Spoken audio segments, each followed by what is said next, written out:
Assalamualaikum warahmatullahi wabarakatuh. Perkenalkan, kami dari kelompok 3 akan mempresentasikan tugas kelompok kami yang berjudul Konsep Ibadah dalam Islam. Sebelum masuk ke materi, izinkan saya memperkenalkan anggota kelompok 3. Yang pertama ada Atari Asdak, yang kedua saya sendiri Muhammad Arif Maladi, yang ketiga ada Muhammad Adi Pratama, yang keempat ada Kautsar Muzaffar Ihsan, yang kelima ada Ramadan Akbar Indrasyah, yang keenam ada Muhammad Hadian Adlan, dan yang terakhir ada Artamai Hendra. Untuk materi yang pertama akan disampaikan oleh rekan saya Atari Asdak. Kepadanya saya persilahkan. Ibadah ialah suatu tuntunan bagi setiap manusia. Beribadah hanya kepada Allah adalah tujuan utama penciptaan manusia di alam raya ini. Allah berfirman, A'udzubillahi minasyaitonirrajim. Bismillahirrahmanirrahim. Ya ayuhan nasu ubudu rabbakumul ladzi khalaqakum walladzina min qablikum la'allakum tattaqun. Yang artinya, wahai manusia, sembahlah Tuhanmu yang telah menciptakan kamu dan orang-orang sebelum kamu agar kamu bertakwa. Quran surat Al-Baqarah ayat 21. Selanjutnya ada hakikat ibadah dalam Islam. Makna ibadah. Ibadah dari segi bahasa menurut Al-Qamus yaitu ibadah yang artinya ketaatan. Menurut Kamus As-Sihah, asal-usul ubudiyah ialah ketundukan dan kehinaan. Ibadah dari segi istilah yaitu syar'a.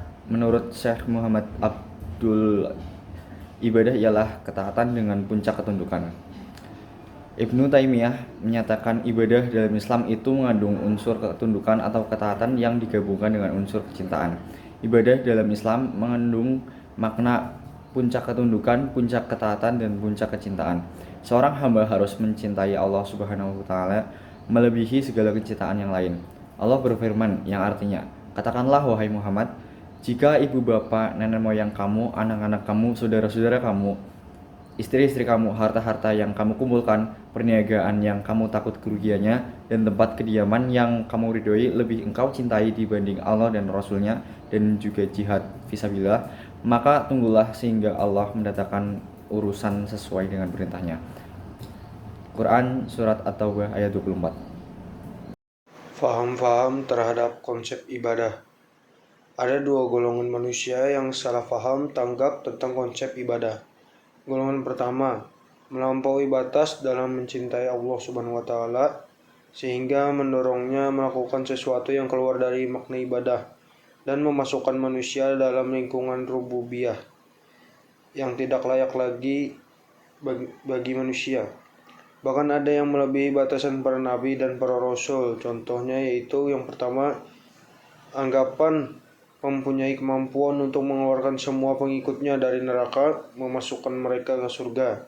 Yang kedua, anggapan mempunyai kemampuan untuk menghalang atau menyelamatkan semua pengikutnya dari memasuki neraka. Yang ketiga, anggapan dapat kelonggaran melaksanakan kewajiban syariat karena ia dianggap hanya untuk golongan awam. Keempat, anggapan mencintai Allah Subhanahu wa taala sehingga Allah Subhanahu wa taala dianggap berada di dalam sakunya atau dalam jubahnya, sehingga kan Allah Subhanahu wa taala dianggapnya berada bersamanya sepanjang masa dan di dalam sakunya.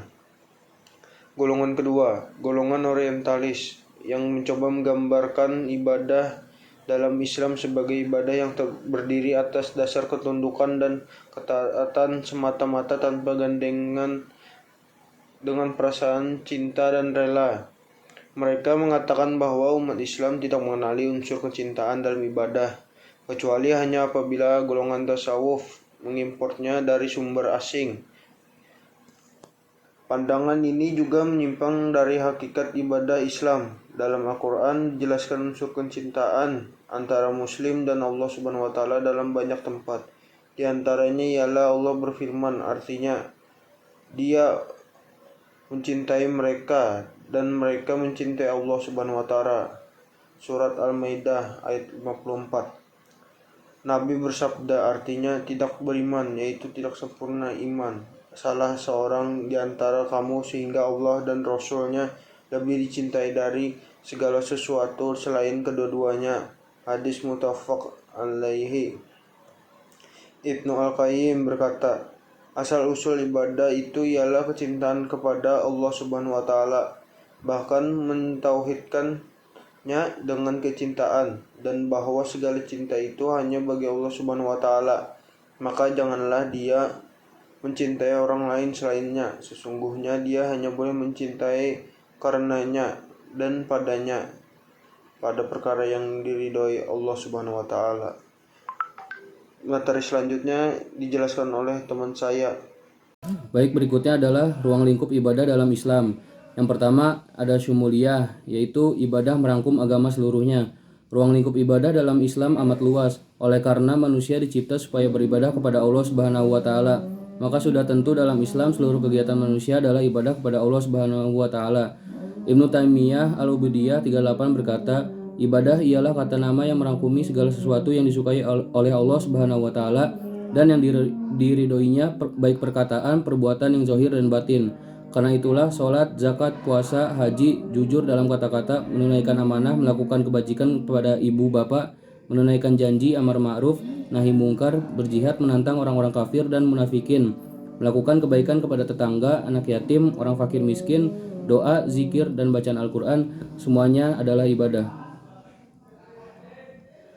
Yang kedua adalah ibadah merangkumi seluruh aspek kehidupan. Ibadah Islam memenuhi seluruh ruang hidup seorang muslim dan mengatur kehidupan mereka seluruhnya, baik dari cara atau adab makan minum, buang air, hingga kepada cara membangun negara, politik pemerintahan, keuangan dan ekonomi, urusan muamalat dan undang-undang, serta dasar perhubungan antara bangsa, baik saat kondisi aman maupun saat terjadi peperangan.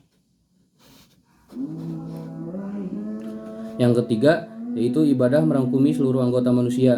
Di antara keistimewaan ibadah Islam ialah bahwa ia merangkumi seluruh anggota tubuh manusia. Karena itu ia merupakan ibadah hati, ibadah lidah, ibadah pendengaran yaitu telinga, ibadah penglihatan yaitu mata, ibadah perasaan lidah atau tangan, ibadah tangan dan kaki, dan ibadah kemaluan. Baik, selanjutnya akan dipresentasikan oleh teman saya. Mungkin ada orang yang bertanya, kenapa kita harus beribadah kepada Allah Subhanahu wa taala? Kenapa Allah Subhanahu wa taala mewajibkan atas manusia supaya beribadah kepadanya, sedangkan Dia adalah Tuhan terkaya dari ibadah itu, dan Dia tidak memerlukan khidmat manusia terhadapnya? Apakah faedahnya kita beribadah kepada Allah Subhanahu wa taala? Hakikatnya Allah Subhanahu wa taala tidak berkepentingan dari ibadah hambanya. Dia juga tidak akan sengsara akibat keengganan hamba dari menyembahnya. Keagungan kerajaannya tidak bertambah oleh sebab ibadah, zikir, dan tahmid mereka kepadanya. Dia adalah Tuhan yang Maha Kaya dan kita adalah hamba-hambanya yang fakir. Allah berfirman yang artinya, dan barang siapa yang bersyukur maka sesungguhnya dia bersyukur untuk dirinya sendiri, dan barang siapa kufur maka sesungguhnya Tuhanku Maha Kaya dan Pemurah. Surat Al-Naml ayat 40. Jadi tujuan ibadah itu yaitu adalah bahwa tujuan ibadah adalah meraih kemuliaan dari yang diibadahi. Yang pertama, hal keadaan manusia yang saling sempurna ialah bila dia sibuk dengan beribadahnya kepada Allah Subhanahu wa taala. Karena hatinya akan bersinar dengan cahaya ilahi. Lidahnya akan mendapat kemuliaan dengan kemuliaan zikir dan bacaan Al-Quran. Anggota-anggotanya akan kelihatan indah dengan keindahan berkhidmat kepada Allah Subhanahu wa taala. Maka dengan kondisi seperti ini merupakan kemuliaan martabat insaniyah dan derajat kemanusiaan. Tercapainya martabat dan derajat ini puncak kebahagiaan manusia di dunia. Dan apabila puncak kebahagiaan di dunia sudah terperoleh, maka sudah tentu ia juga akan memperoleh kebahagiaan yang paling sempurna, yaitu di akhirat kelak. Oleh karenanya barang siapa yang telah mencapai martabat dan derajat ini, hilanglah segala kepenatan dan keberatan beribadah, dan niscaya dia akan memperoleh halawah atau manisnya ibadah di dalam hatinya. Yang kedua, ibadah adalah suatu amanah. Allah berfirman yang artinya, sesungguhnya kami telah bentangkan amanah ke atas langit, bumi, dan gunung ganang, lalu mereka tidak sanggup memikulnya, dan mereka takut menerimanya, lalu manusia memikulnya. Kemudian menunaikan ibadah adalah suatu sifat kesempurnaan yang disukai oleh jiwa. Selanjutnya, menunaikan ibadah kepada Allah Subhanahu wa taala adalah penunaian separuh dari amanah, dan ia akan menjadi sebab kepada penunaian separuh lainnya. Selanjutnya akan dibacakan oleh teman saya. 3. Kesibukan beribadah. Beribadah adalah suatu perpindahan dari alam hurur kepada alam syurur. Ialah perpindahan dari alam tipu daya kepada alam sukaria. Ia juga merupakan perpindahan dari kesibukan bersama makhluk kepada kesibukan bersama Allah Subhanahu wa taala.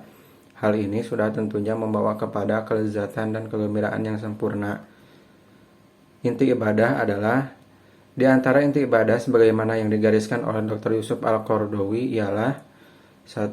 Ibadah hal sebagai makanan ruh, ibadah dan ubudiyah jalan pembebasan manusia, ibadah sebagai ujian, ibadah adalah hak Allah Subhanahu wa taala atas hambanya, ibadah sebagai cara mendapat pahala, ibadah adalah matlamat bukan hanya cara, ibadah sebagai cara bersihan jiwa bukan ilah kepada ibadah, ibadah sebagai alak dan ahlak sebagai ibadah. Keistimewaan ibadah dalam Islam. Ibadah dalam Islam adalah ibadah yang istimewa dan unik, serta amat berbeda dari ibadah dalam agama lain. Ia bersifat robbani, syumul, berseimbangan, dan lain-lain. Berikut ini dinukilkan beberapa keistimewaan tersebut. 1. Tiada Tuhan yang disembah melainkan Allah Subhanahu wa taala. Pembebasan ibadah dari perhambaan kepada pemuka agama. Ikhlas sebagai asas diterimanya ibadah. Ibadah hanya dengan kaifiyat yang disyaratkan, perimbangan antara ruh dan jasad, mudah dan menghapuskan keletihan. Hikmah ibadah dalam Islam. 1. Sholat. Di sini dipaparkan secara ringkas beberapa rahasia sholat, diantaranya ialah sholat sebagai penyuci dosa, sholat sebagai cara menjaga kebersihan dan kecantikan, sholat sebagai riyadoh badaniyah, senam jasmani, sholat sebagai sumber kekuatan roh, sholat kekuatan akhlak. Peranan sholat berjamaah. Sholat jemaah sebagai simbol kesatuan masyarakat, sholat jemaah sebagai latihan militer.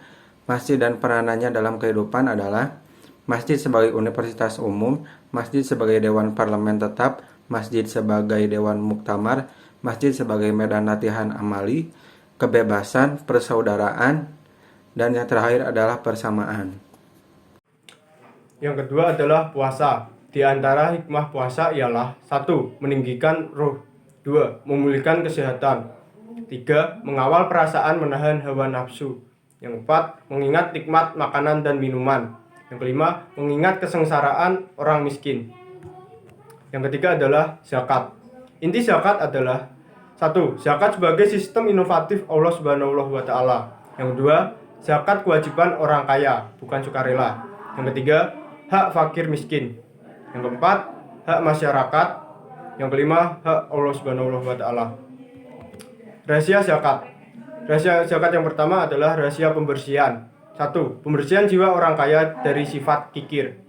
2. Pembersihan jiwa fakir miskin daripada hasad dengki terhadap orang kaya. 3. Pembersihan masyarakat dari faktor-faktor kehancuran dan perpecahan. 4. Pembersihan harta itu sendiri. Rahasia zakat yang kedua adalah menyuburkan harta. 1. Penyuburan jiwa orang kaya. 2. Penyuburan jiwa dan kepribadian fakir miskin.